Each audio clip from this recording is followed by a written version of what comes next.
Lolo, ano naman ang inyong ipinagdarasal diyan? Ay, hindi. Nangangarap lang ako na itong mga kamatis na ito ay mamumunga ng marami. At ipinapangako ko na mamimigay ako sa kapitbahay natin dahil masyadong nagmamahal daw ang itong kamatis. Sabi ng isang tao na may basbas naman daw noong isang araw na napakamahal na daw sa merkado ang kamatis.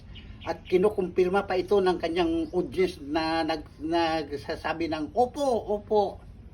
Magkano daw, Lolo?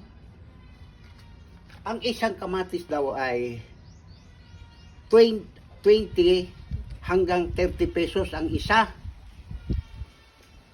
Tapos,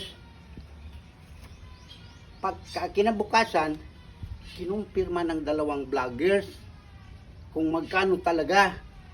Tapos, sabi nila, tig 4 pesos daw ang isa. Ngayon, kanino ka maniniwala, Lolo? Dati, sa dati, yung may basbas. Pero ngayon, sa tingin ko, sa mga legit vloggers na siguro na yung hindi na may meke ng news,